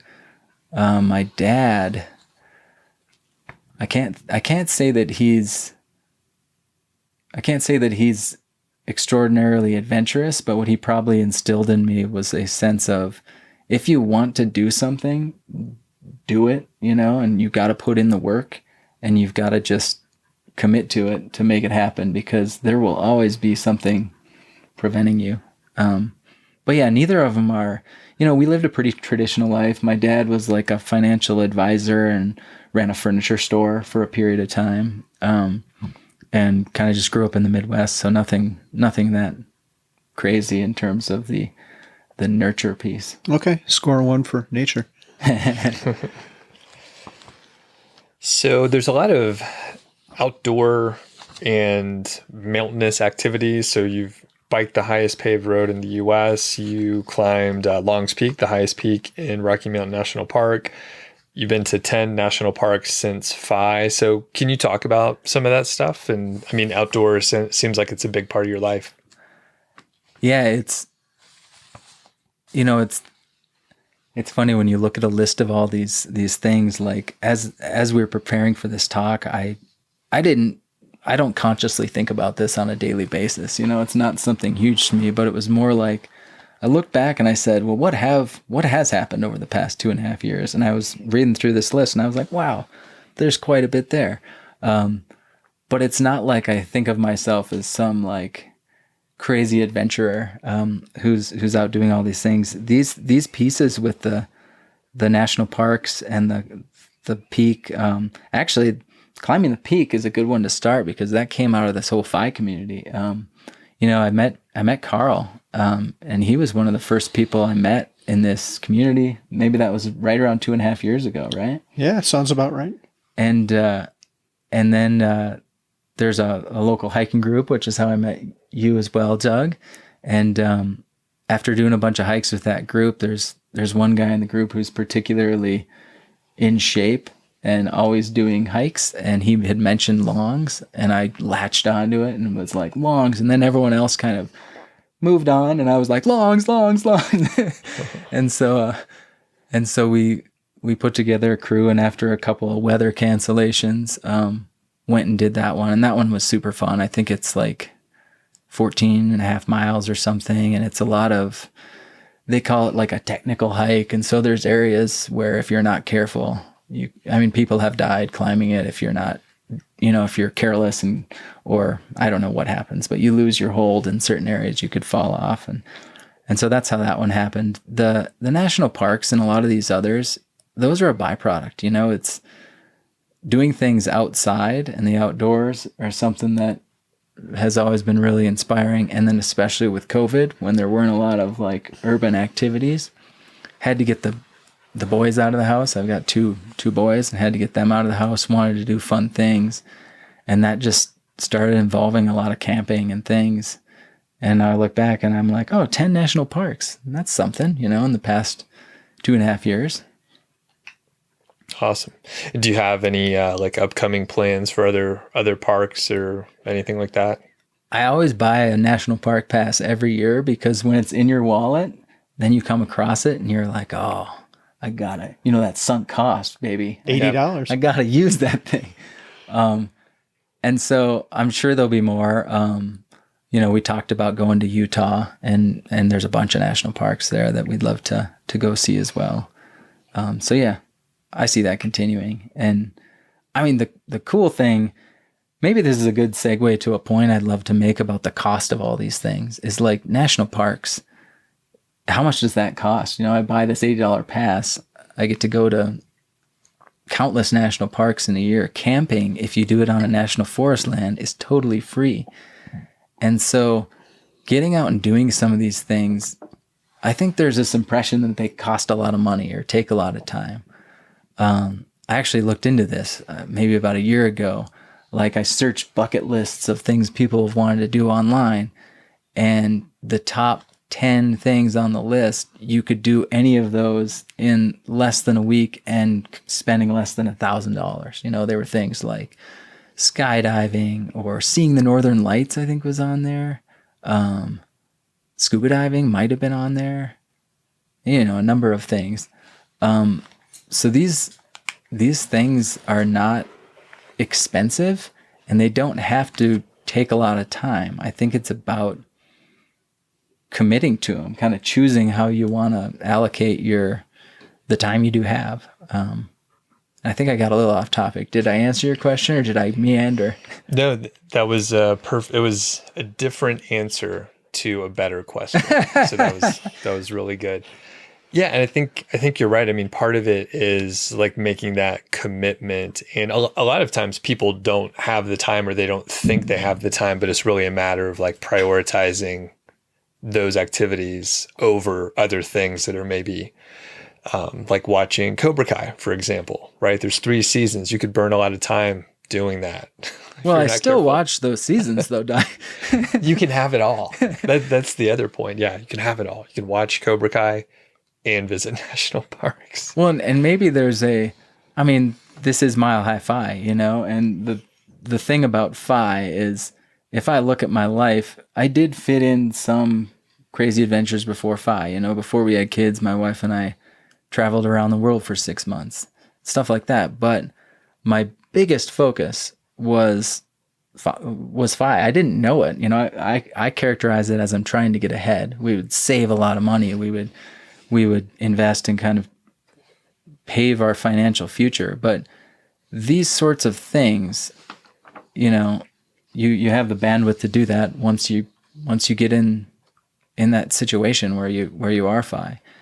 And it's one of those things, I want to come back to, like, Carl, you brought this up, how you've got a bucket list, but maybe you don't look at it very often, And I don't look at mine as much as I used to. And some of the things on the list, like I started teaching this college class, that has grown into something bigger, and that sometimes these are experiments to find things that you really want to latch onto. But these things, they're not the meaning in your life, but they are something. And if something meaningful does come up, you will not do them. If I get cancer or my wife is diagnosed with something, we're not going to be off doing these. I'm going to be focusing on the things that really matter. If something else happens, there's any variety of things that could prevent these things. And so doing them personally, my feeling on it, and I love to hear your guys' take on this as well, but personally, my feeling on it is, if you're in a spot where you can do them, why not? Why not do them now? Because there is so much that could happen. And, I do think there's value in, as cheesy as it sounds, not forgetting those childhood dreams and those things that kind of motivate you. Mm-hmm. I don't know. I'd love to hear your take on some of this stuff, Doug, because I think of like where we all are in our Fi journey and where you're at. How do you think of these things in your life? So, and just I'll pretend it's all around like bucket list type items. So, yeah. I don't have like a traditional list, but a similar activity that's in the 4-hour work week, Tim Ferriss, is dreamlining, which is you write your dreams, you put a timeline on it. And my wife and I did that in roughly early 2014. And similar to what you guys said, I mean, you end up with some things that are very doable and you can figure out how to do it and start making progress quickly. Some other things are just kind of dumb, and I was just interested that week and it quickly fell off and I didn't pay attention. So the interesting thing that happened is I ended up doing most of those things, even though I literally never went back to look at it. So there's something about writing it down, having a conversation. It was really only probably like an hour and a half or 2 that we invested. And yeah, like I said, we've done most of those things. Some of the big highlights, like one was to move to Colorado and have a view of the mountains, which we did better. We moved to Bozeman first, and then we ended up in Colorado, which is, it's great here. Our view of the mountains is worse. You have to get on the edge of the yard, and then you can see like a little. To beat. It's a nice view. It's and we were right there, So, and then another great one was visiting all 50 states, which I was relatively close, but that's another thing you can do fairly cheaply over the course of time. So any given trip, or if you added it all up, if it'd be tough to do in a week or whatever, but over time. And then driving to Alaska was awesome. So you were talking about Canada and some of those stretches where there's not much. It's most of where we drove. So, but yeah, and I kind of like you said, I don't remember the original question, but yeah, I mean, I think writing things down, and then you could figure out what's important or not. And then you'll end up doing more than you think, even though you're not revisiting that list. It was remarkable going back and seeing like, oh shit, I need to come up with another list now. So I've actually done that in the last year because I ticked off the stuff that I wanted to do. I like that piece about, once you write it down, you kind of described it as then it was like almost ingrained in you. You didn't go back to the list, but then you look back and you did all these things. It kind of makes me wonder, like, at what point was I just doomed to have to dive for sunken treasure? I had written it down, I had put it in my brain, and that seed had taken hold. Like, that's interesting. Well, one thing I've realized with my own journey is my goals have kind of evolved in that they're not a single thing anymore. It's not like I want to climb this mountain or do this and this. They're more long-term goals that revolve around a journey or something bigger. And I can think of 3 of them. One is to learn Spanish. So that'll probably take me at least a year to achieve some level of fluency. Another one is to play this particular Chopin piece on the piano. And the third one is just to travel around the country for a year or two in an RV. So it's not one specific thing. I guess in some ways it is, because I'm working up to becoming fluent in Spanish or playing this piece on the piano. But the real value for me is the journey and making these little improvements every day. I see the Spanish word that I didn't know a week ago, and now I know it, and it feels great. Or learning how to get through a particularly hard piece on this piece on the piano.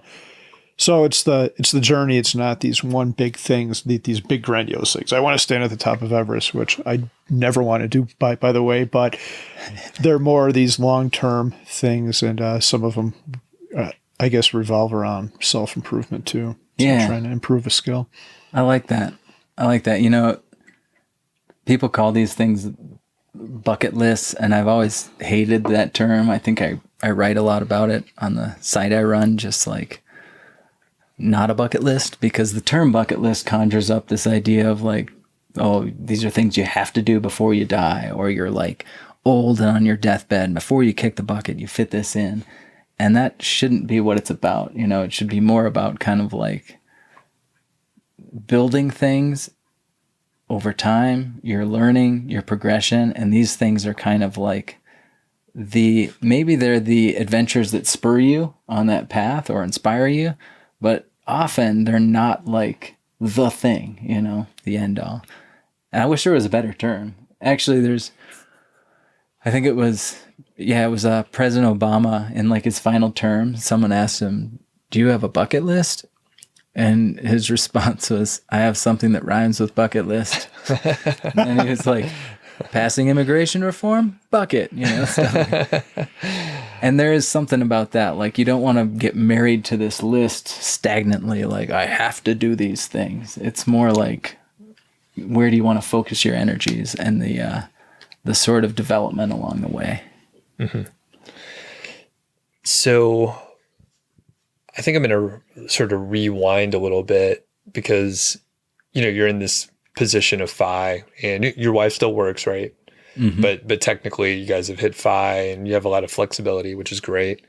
So it sounded like you were saving to get ahead, but when did you start following like any of the principles and really thinking about it? Like, hey, we are gonna retire much earlier than the prescribed script. Yeah, that's a good question. It was probably around the time that I met Carl and started the blog. Maybe I can give you credit for this, Carl. Well, in truth, you were the first person I met with face-to-face in the Fi community, and one of the first blogs I started reading was 1500 Days. And then I think Mr. Money Mustache and a bunch of others. But yeah, it was it was right around then. And I never thought, you know, up until then, I never thought about FI as a thing. I always just thought about getting ahead. And so I think, let's see, the piece about are we going to retire and how we're going to live is more complicated. And it might even be, I mean, it could be an entire podcast in and of itself, because as you mentioned, my wife does still work. I am working, but I'm working on other things. You know, I do some of these adventures. I have a lot of projects going. I was talking to someone about this the other day, how my kids think of me as working. But we live very different lives. And so she's not retired. I don't think of myself as retired, but I do think of myself as FI in the sense that the community thinks of FI. And I didn't know about that concept 2.5 years ago, you know? Okay. Very interesting, because there's a lot of, I've been getting a lot more involved in the community and some of the events at the Mr. Money Mustache HQ. And there are, you know, people that have followed, you know, very closely. They've read, you know, all of Pete's blog posts and all of Carl's, and they're very into it. It's awesome. And I kind of came into it sideways also, where I just realized, you know, maybe casually was aware, but didn't follow it as closely as some people. Yeah. So it's just interesting. It's, you know, there's a wide range. Some people do come in sideways, like we did a little bit. So Yeah. Do you remember how you found Carl's blog? Just curious. What'd you search for? Wow. What kind of weird thing do you search for? That's a really good question. You know, and the searching, the more intense reading about this began after that meeting with that VC, where he said, this is the happiest you'll ever be. And I started thinking, if I'm going to transition away from working for money and toward working for happiness, what does it mean to, you know, how do you be happy? You know, and like, what is the equation that involves work and leisure and all kinds of other things? And I imagine I searched something along those lines, like, if I don't need to work for money, what do I work on? Or like, you know, or if I have enough money, now what? It was probably some search like that. And, you know, the models I always had as a kid for when you're rich is like Robin Leach, you know, like lifestyles of the rich and famous. And I knew I didn't want that. I wanted the independence, but not the extravagance. And that's how, you know, and then I found, hey, there's a bunch of people that are into this. Okay. And were you index fund investing like prior to that, or did you have your own? If you want to share, feel free to just skip that question.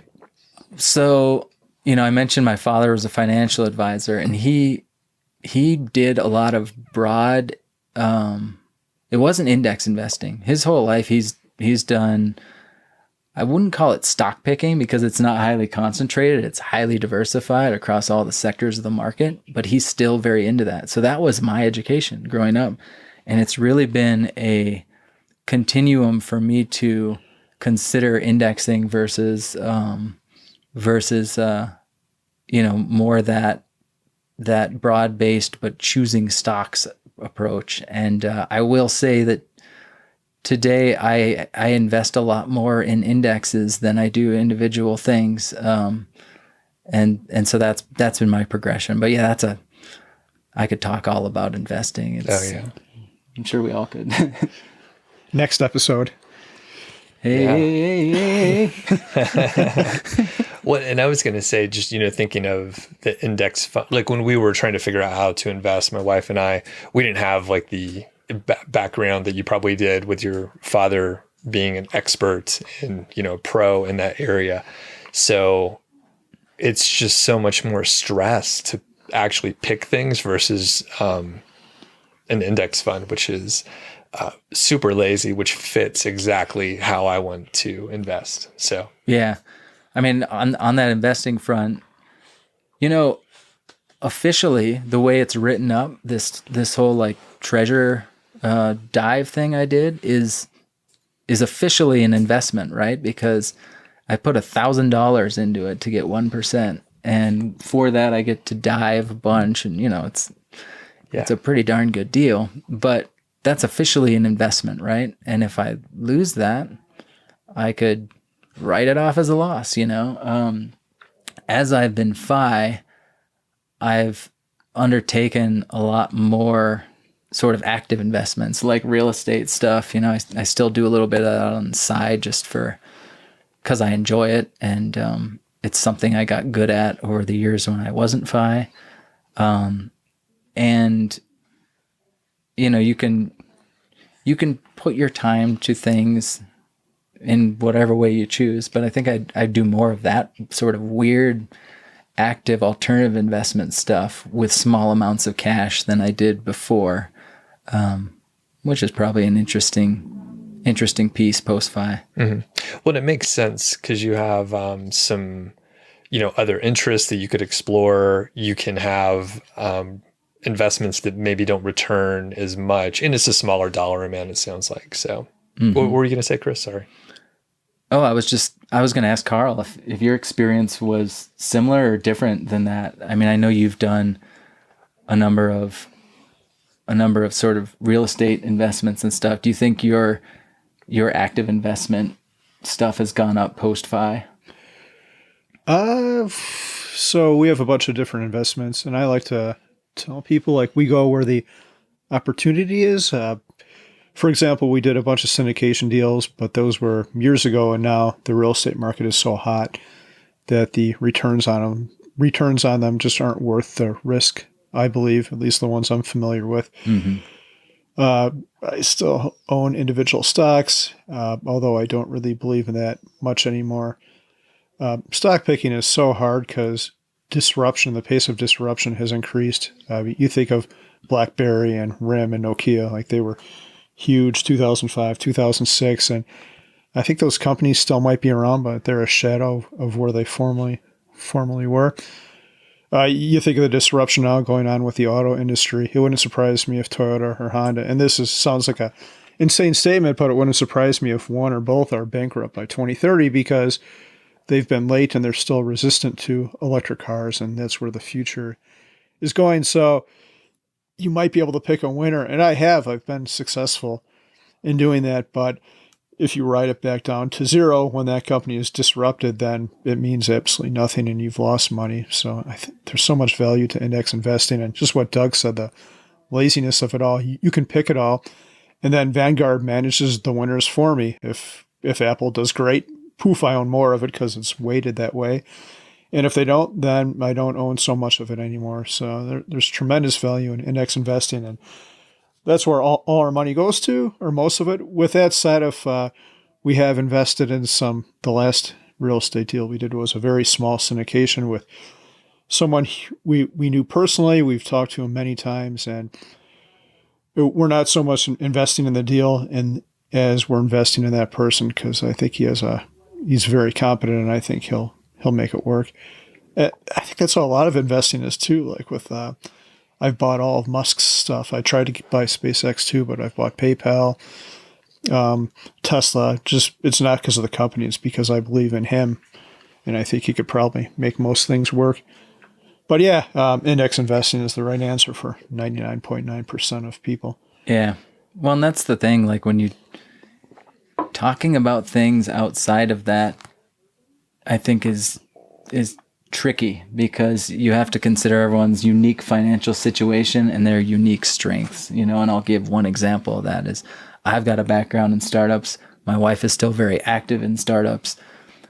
Because of that, we have access to, say, like venture capital investments, because we wouldn't be what they call dumb money. We would be more educated money, and especially her more than me, since she's still very active in it. I wouldn't advise anyone trying to be FI to go into that, In our unique financial situation where we're at and with our unique access, something like that might make a lot more sense. And so it's tricky. And I agree with you. Like the answer for people, and for 99% of people plus, is index it. Time in the market, not timing the market, not stock picking, but indexing. And then if you're going beyond that, you're looking at some, advanced topics with questionable return, right? And in all those, people can find examples where folks who are successful, like you, Carl, right? You've been really, really successful, but there's a lot of survivorship bias. So we're not hearing the people that picked the wrong ones. They lost all their money because no one's talking about those. I mean, those are probably a lot more plentiful than people that did as well as you have, Carl. You've done really well. It's been crazy. Yeah, a lot of that's luck. Just it's a combination of me being obsessed with technology and being an extremely stubborn person, to traits that probably aren't very good, but they, in a very small way, they worked well for me. It's good timing. Yeah, good timing. All right. Well, I think I'm looking through some of the notes here. Carl, do you have any other like big questions here? Yeah, I do have one big question for you, which is totally not on our list here, but I'll start off with this list. Like, we have a huge list of showing this to the camera for those watching on YouTube of all these things Chris likes. And my counterpoint to this is I've actually known a couple people who have gone back to work because they've been bored and they did not know what to do with themselves. And along those same lines, I heard a pretty snarky quote a couple of years ago. It said, only boring people get bored. And at first I thought, yeah, that's probably right. But then I thought, nah, it's probably not right. I think everyone has things that they want to do that they would enjoy. They just haven't figured them out yet. What would you say to someone who either quit and they're bored and they're going to go back to work, or they're worried about boredom if they leave their work? Good question. I mean, I think if you quit and you're bored, that's a tougher question probably, because then the question is, what are your options, you know? And I think, I mean, whether it's work or anything else, I think you should, if you're going back, it should be for the right reasons. I don't think you just run back. But better than being in that situation is the first one you mentioned. Like, do you quit work if you're worried about being bored? And my answer is obviously, well, maybe it's not obvious, but no, you don't. Like, don't leave your job and then figure out what to do. I did that, right? As we've talked about this, when I wound down that startup the first time, I just left and took some time off, and I didn't have a plan. I didn't know what I would do, and I ended up being mildly depressed and just not motivated. The second time I did it differently. You know, I came up with what is my day really going to look like if I do this, and what are some of the things I want to do. When I left, I didn't leave saying I'm retiring forever. I left saying I want to do these things now because I can. And that's kind of been the theme of this talk, you know, like achieving these things now while I'm in this position where I can. And then later, if I want to go back to work or I want to do whatever, I can make that choice as I go along. I think this thing about only boring people get bored this is my own opinion. It's easy to say that when you're young. And the reason why is I remember being in my 20s and coming back from the weekend into work, and it'd be like, what did you do this weekend? What did you do this weekend? Right? And everyone had a list. Like, I went to this friend's party, and then I saw this band, and then I went and did this, 5K downtown. And life is so busy, and there's so many opportunities and things going on. I contrast that with an old coworker, I said, and this was when I was in my maybe late 20s, early 30s. He was more closer to retirement. And he said, you're at the age where doors are all opening up. I'm at the age where doors are all closing. Like, I may not be employable in a while. My friends are getting sick, things are happening. And I think as you get older, I don't know this, like I'm 41, just in my early 40s. So I don't know what the future looks like, but I do think that finding those outlets as you get older for the human needs you have is trickier. They're not designed in for you. And especially if you're FI and you don't have a traditional job, you don't have built into your day that feeling of achievement, that community, people needing you, And so you need to build those things. And so whatever builds those things in your life is what I would recommend to that guy who left work and is bored. And then the guy who's thinking about leaving, make sure you've got those systems and you've really thought through them would be the other piece of it, right? Yeah, I think that's huge, Chris. if you build your life around your job and you don't have anything else going on, you probably will be bored if you quit work. I think the key is to try to build a rich life all the time. And I think that speaks to something. This is a topic near and dear to my heart because my dad, all he cared about was his job. He validated himself with his work. And when he couldn't work anymore because the economy went into the dumper and they didn't need electricians anymore, it just devastated him because he had nothing else. His life was his work.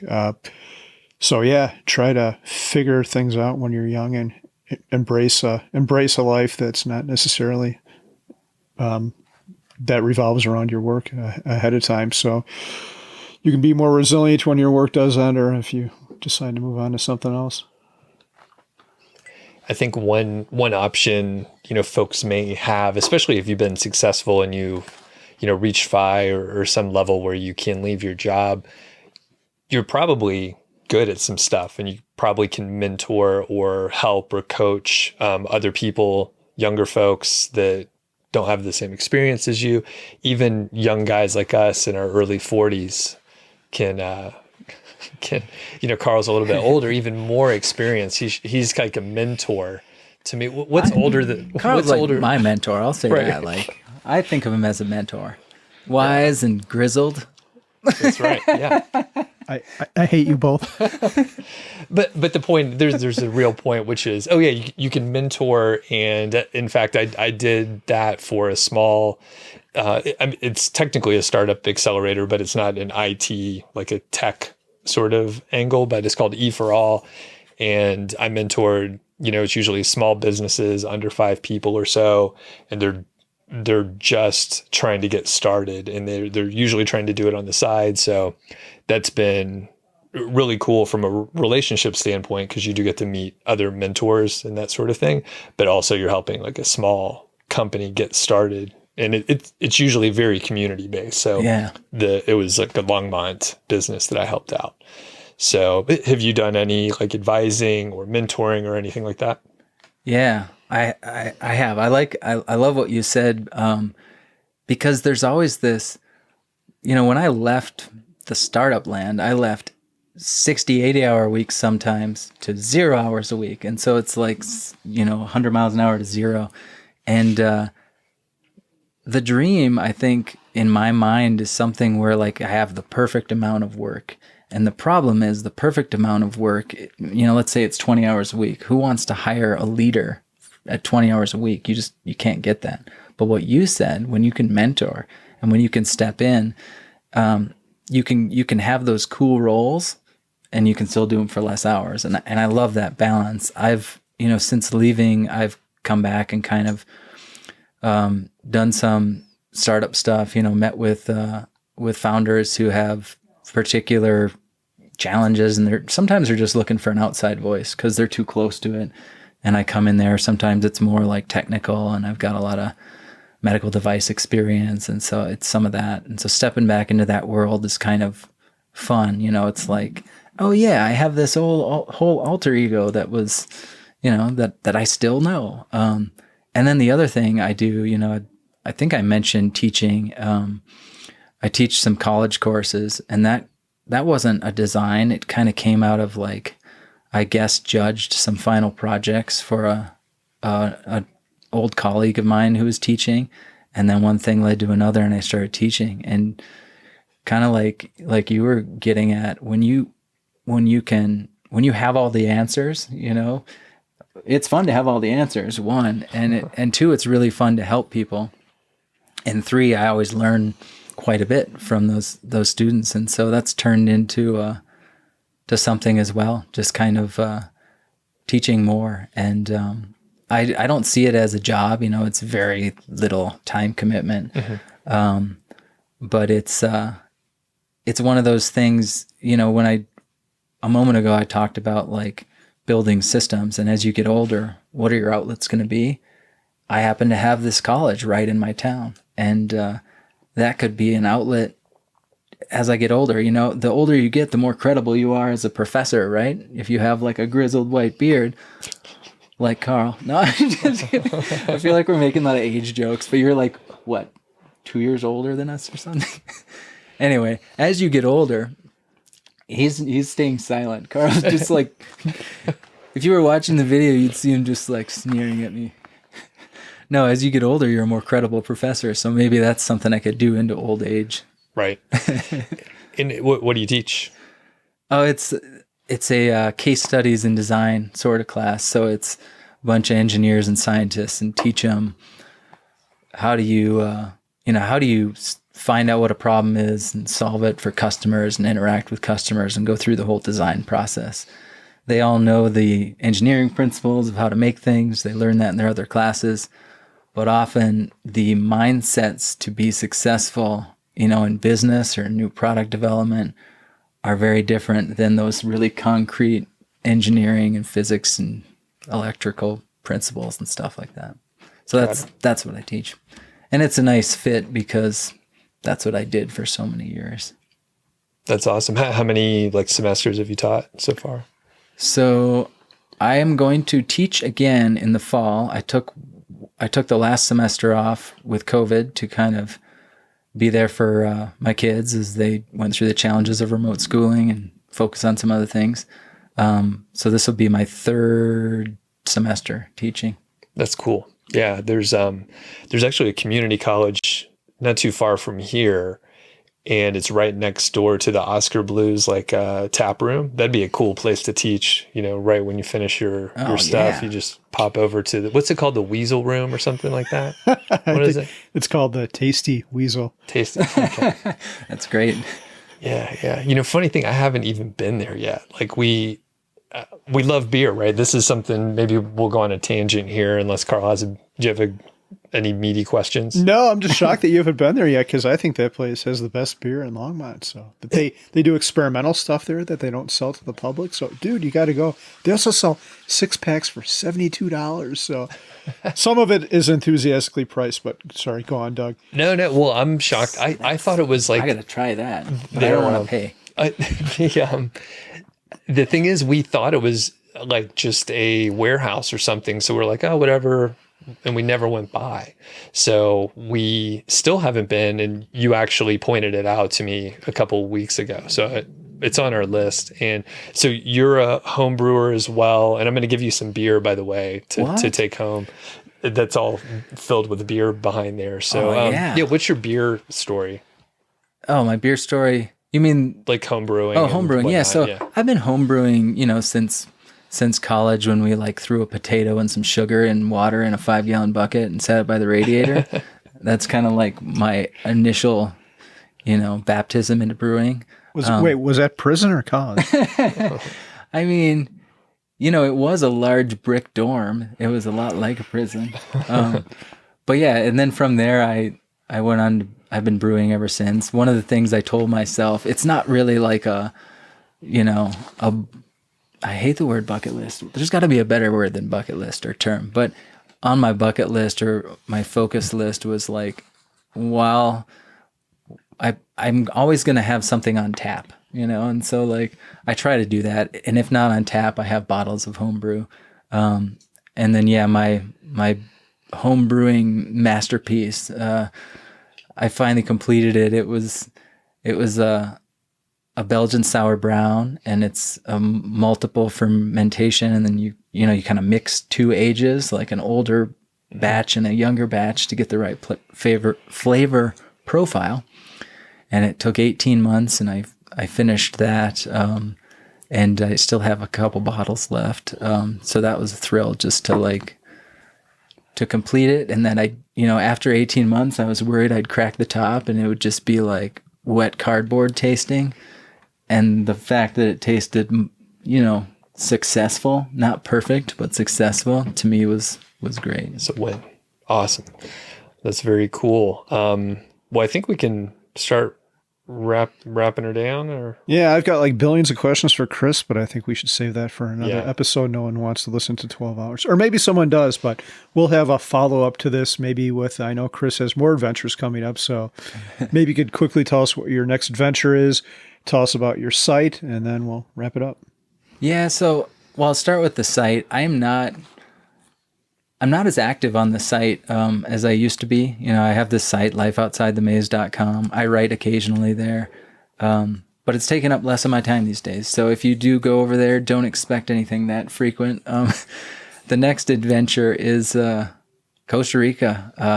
In 2 days, I leave to go there for a month. My wife got a sabbatical for a month, which is awesome. And, when we graduated from college, we went to Costa Rica for a month before we got our careers. And so now being at this different stage in life with 2 kids, we're returning, and I'm really excited to see what it's like, because there was a beach we camped on, for example. This is one example of how much Costa Rica has changed. We camped on this beach in Tamarindo, and literally there is a JW Marriott built on the site today. And so Costa Rica has transformed, and I'll be interested to see what it's like now. And then after that, it's into hopefully fitting in another dive on the 1715 project before I start teaching in the fall. Cool. And I wanted to squeeze this in there, as you mentioned the beer angle and that you've never been to that tap room. I have an idea for you guys, and the idea is you should do a podcast episode where you bring in a bunch of people, a bunch of 5 people, and everyone drinks a whole lot of beer, and then they all share their worst financial mistake, like after 5 beers a piece or something. Like as a panel. That'd be funny.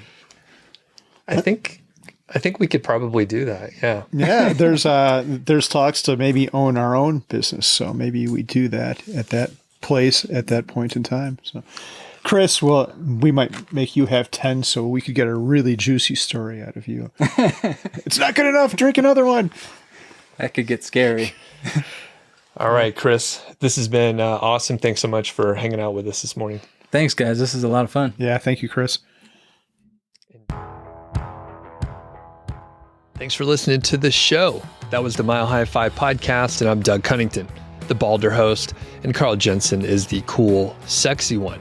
If you dig the show, please do 3 things for us. Number 1, tell a friend, a family member, an enemy about the show. We really don't care who you tell. Maybe forward them a specific show that you know that they will like. It's the single most helpful thing that you can do to spread the word. It's like giving us a virtual high five, and actually we don't give high fives in person, so the virtual kind's pretty good. And more importantly, your friend or family member or even your enemy will appreciate the fact that you were thinking of them. Number 2, make sure you're following or subscribed on your podcast app, Apple Podcasts, Spotify, Overcast, YouTube, whatever you're using, and that way you won't miss a show. And number 3, please leave us a rating and review. We read them on the show occasionally, and you might hear yours out there on an upcoming episode. Quick disclaimer, this show is not financial or legal advice. I'd actually be surprised if it sounded like it. It's really just for entertainment, and that's at least what we're hoping for. But seriously, get advice from professionals. Carl and I are just 2 guys with microphones that sit in my basement and talk. So we'll catch y'all next week.